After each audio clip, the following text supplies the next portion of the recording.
Ma'am growth scan क्या होता है? ग्रोथ स्कैन में हम बच्चे के सारे पैरामीटर्स देखते हैं। सारे पैरामीटर्स कौन कौन से होते हैं?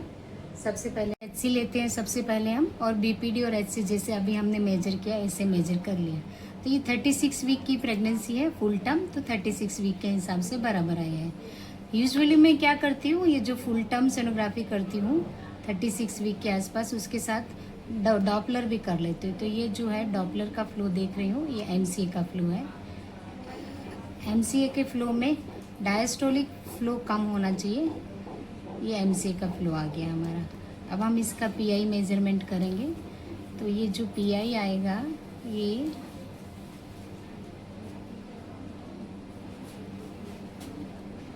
कितना आ गया पीआई हमारा 1.95 है ना, तो नियर नॉर्मल आया ये। क्लियर? ये सीएसपी दिख रहा है तुमको? Yes ma'am. ये पूरा ब्रेन स्ट्रक्चर क्लियर दिख रहा है? Yes ma'am. और ये इसी शेप का होना चाहिए, इसको आड़ा टेढ़ा करके नहीं ले सकते। सेकंड, ये हम क्या देख रहे हैं, एब्डोमिनल सर्कमफेरेंस।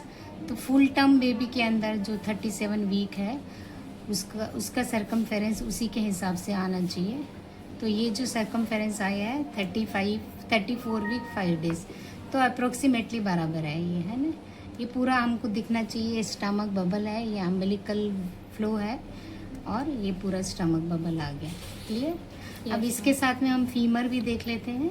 फीमर से फीमर चौथा पैरामीटर है ग्रोथ स्कैन का। ये फीमर नाप लिया हमने। ये फीमर जो है 35 वीक की है, यानी नॉर्मल आई है। क्लियर? इसी सोनोग्राफी के साथ साथ हम इन्हीं पैरामीटर्स के साथ साथ हम जो है एमनियोटिक फ्लूइड भी देखना है।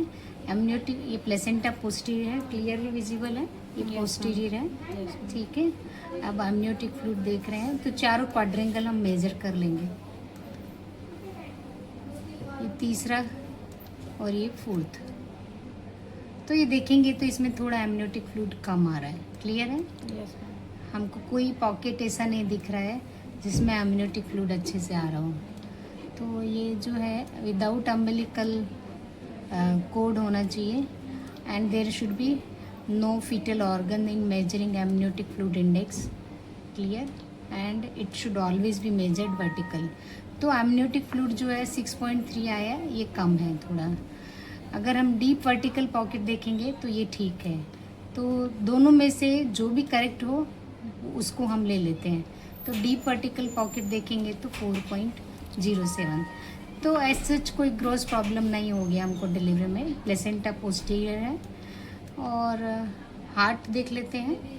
हार्ट को देखेंगे तो ये हार्ट के 4 चैम्बर विजिबल है हमको। क्लियर? Yes ma'am. और ये डीप वर्टिकल पॉकेट, इसमें भी हमको क्लियरली दिख रहा है। तो ये देखोगे तो कितना आया है, ये 6.27। तो ये एमनियोटिक फ्लूइड नॉर्मल है। आइदर यू मेजर इन 4, और ये 3 वेसल व्यू है। Either amniotic fluid you can measure in 4 quadrant, or single deep vertical pocket also you can measure. And what is this? Usually I measure humerus also, though this is not the part of growth parameter, but I usually measure. ठीक है। तो ये head हो गया। ठीक है। ये हमारा स्टमक बबल हो गया। ये हार्ट हो गया, हार्ट की 3 वेसल हो गई, 4 चैम्बर हो गया। ये हमारा फीमर हो गया, और ओके, और ये हमारा एमनियोटिक फ्लूइड हो गया। And last what I want to measure is umbilical flow. Clear? तो ये हमारा अम्बिलिकल फ्लो हो गया। ठीक है। Usually I do this during 9 scan. तो ये अम्बिलिकल फ्लो नॉर्मल है। तो all these are the parameters of growth scan which we are doing at 9 month. Clear? Yes ma'am.